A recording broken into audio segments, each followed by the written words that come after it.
Gente, primeiro dia de pista aqui em Portimão. Ali você vê o Chico Vargas, que é o meu parceiro, tá aí o Chico, 6h30 da manhã. Nós estamos indo fazer o credenciamento e diretamente para o autódromo de Portimão, onde hoje começam os treinos. Vem com a gente, seus danadinhos!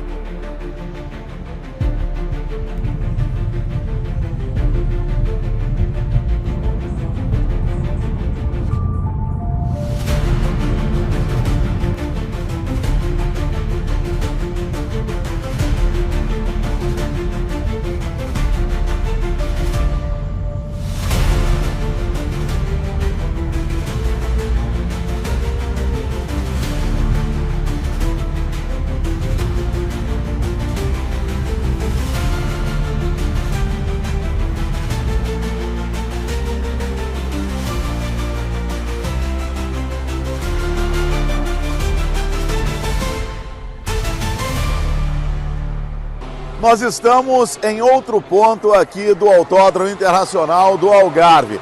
Ali os boxes, nós estamos na saída de boxe, a gente não pode mostrar a pista porque a gente não tem os direitos de televisão. E a gente vai mostrar para você as casas dos pilotos nos finais de semana de corrida aqui na Europa. Esses são os motorhomes, dezenas de motorhomes, alguns alugados, alguns próprios, e o piloto, em vez de ficar num hotel 5 estrelas, ele prefere ficar nesses motorhomes luxuosos, onde ele tem todo o conforto, tem cozinha, geralmente traz um chefe de cozinha, um cozinheiro que faz o almoço, faz o jantar, faz o café da manhã, ele dorme, tem banheiro aqui dentro, tem tudo aqui dentro, tem televisão, tem tudo aqui dentro. E aí ele dorme, acorda, toma um café da manhã e anda o quê? 100 metros para chegar nos boxes, às vezes vai de uma bicicleta, às vezes vai de uma scooter, e ele aproveita então que está pertinho, não tem trânsito, não tem nada, ele aproveita o tempo. Esse que você está vendo aí é do Nicolo Bulega, ele que está substituindo o Mark Marques nessa etapa aqui de Portugal.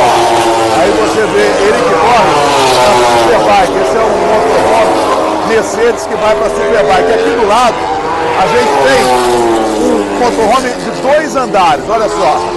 Esse é de 2 andares, aqui não está escrito de quem é, mas é um motorhome de 2 andares. Às vezes vem pai, vem mãe, vem irmão. Então é um luxo que o piloto tem e, além de tudo, ele não precisa pegar trânsito, ele fica na boa, aproveitando mais o tempo aqui dentro para ficar com a equipe, analisando tudo. Nesse momento acontecendo esse barulho, essa sinfonia que você está ouvindo, é a MotoGP. Como eu disse, a gente não pode mostrar porque a gente não tem direito de televisão. É o grande prêmio, mostrando tudo para você nos bastidores da etapa de Portugal da MotoGP, junto com o nosso projeto de transmissão do Grande Prêmio de Goiás, em Goiânia, dia 22 de março, na 89, a Rádio Rock. Estamos juntos, vem com a gente!